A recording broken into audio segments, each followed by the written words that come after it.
Many years ago, perhaps nearly 30 years ago, we travelled across the Somerset levels to go and see my old friend Roger Wilkins, the cider maker, and we found them busy with the cider making process.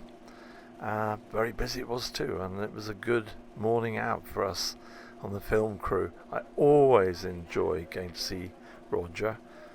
This wasn't the first time I visited with him.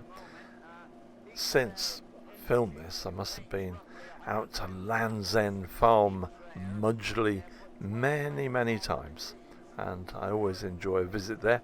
And just as much as I enjoyed talking to Roger, I also like taking home a flagon or two of his wonderful Somerset cider. It's really good stuff. Something honest about it. Later in this little video, Roger talks about what he does and why he does it, how he does it. But I'm just going to let the video roll on, and I hope you enjoy these images. I expect Roger is still making cider in exactly the same way, with exactly the same press. I must go up there and see him soon, I think. Time I bought some more flagons of cider and had a chat with good old Roger. He's always got a story to tell. Had him in the paper many times over the years. Often used to ring him for a quote if I was doing a story on cider. Anyway, here's Roger Wilkins and his cider pressing activities way back in the 90s.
How much sugar content and the flavour of the cider.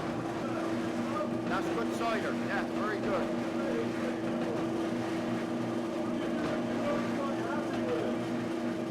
Not yesterday, not so good yesterday, but good quality today we're making. So I should blend it with others when I make it up, yeah, when I pump it back. Well, he's weighted each side, but the person using it has got to be very quick on the slide, because if you keep the slide out, the pulp will keep coming down.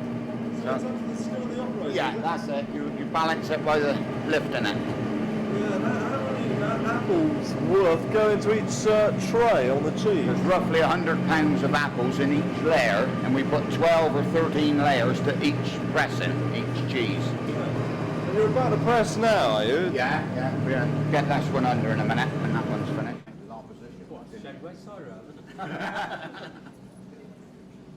You never believe it was so sweet. Would you? Oh no, when you bite a cider apple, he's dry and bitter, and yet, quick as we crush it up, you taste the apple juice, and it's sweet as honey. Sweet So as you... within seconds, going through your crush, it's gone to sweet juice. Yeah, without anything added. No sugar, and the natural yeast that's in the apple, and then the cider ferments on its own, so there's no additives at all in it.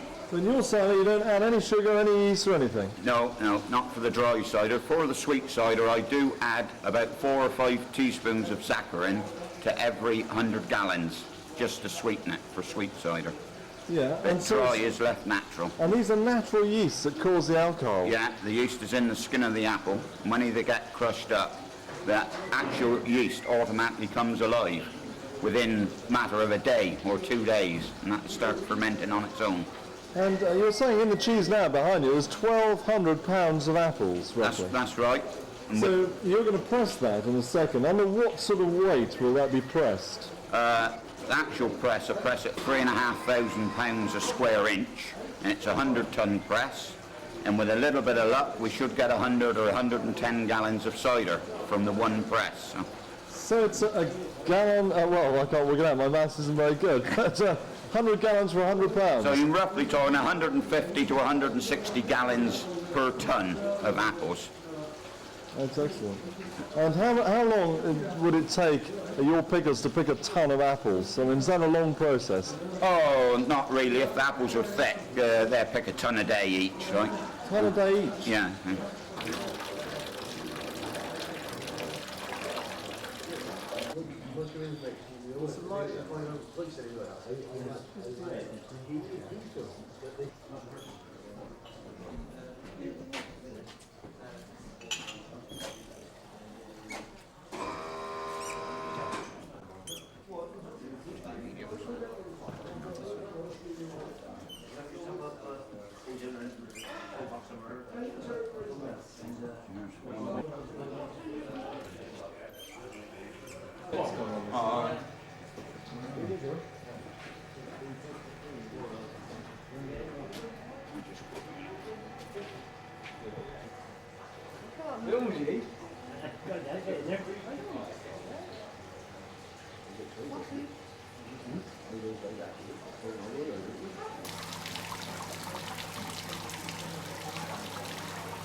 I'm not sure this is right, actually.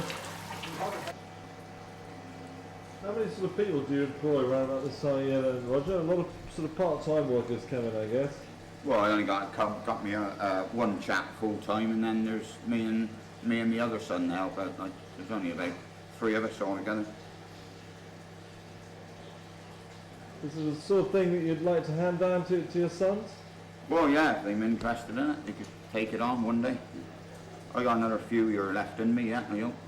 Did you take it over from your father? Was your father a cider maker? Actually, I took it over from my grandfather. I used to help my grandfather, and then when he died, I took it over from him. That was about,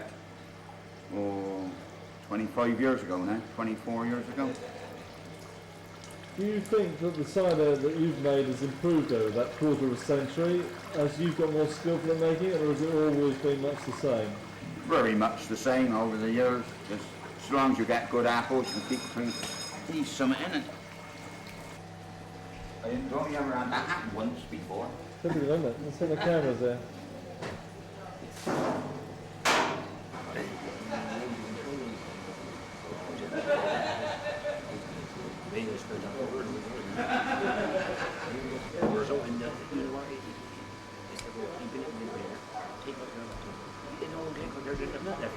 Right, I'll see you. Yeah, all right, Eric. Well, there's you. Right, Andy? Yeah, I'll see you.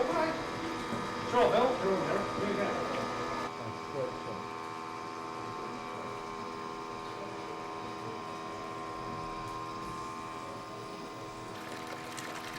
All right.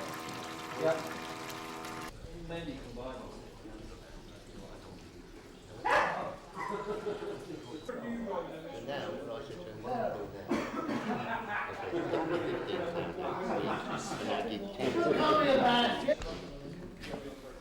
We can't put it like this. I say, if I put it in the yeah, you don't need plenty of The fill out is done, but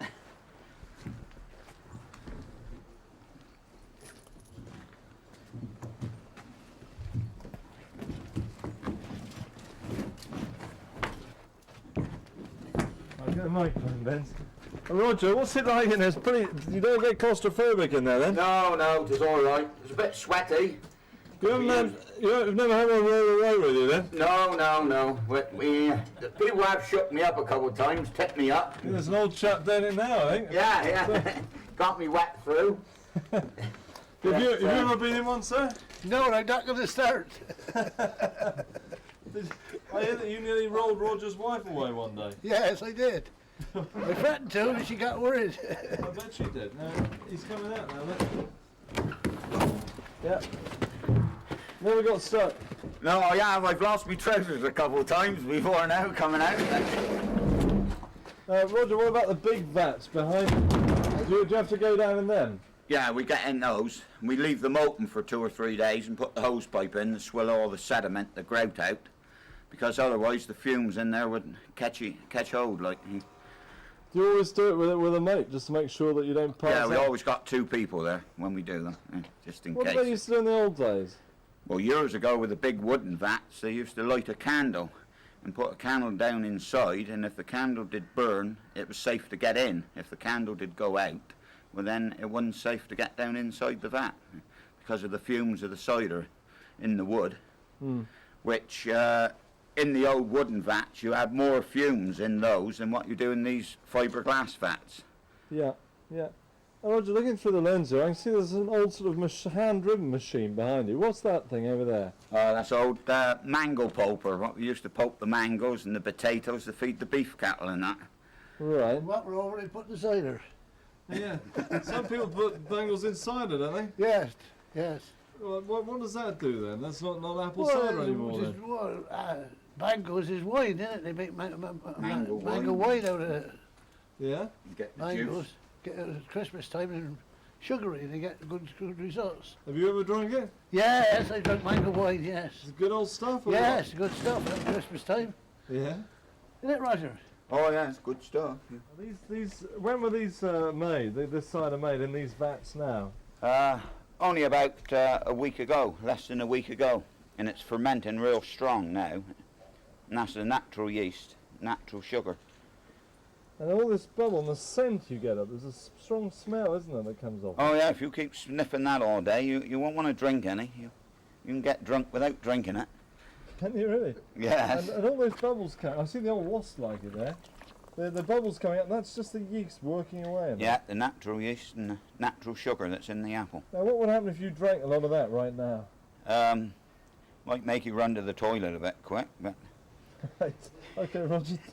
Brilliant. Thanks very much. Well, that's great.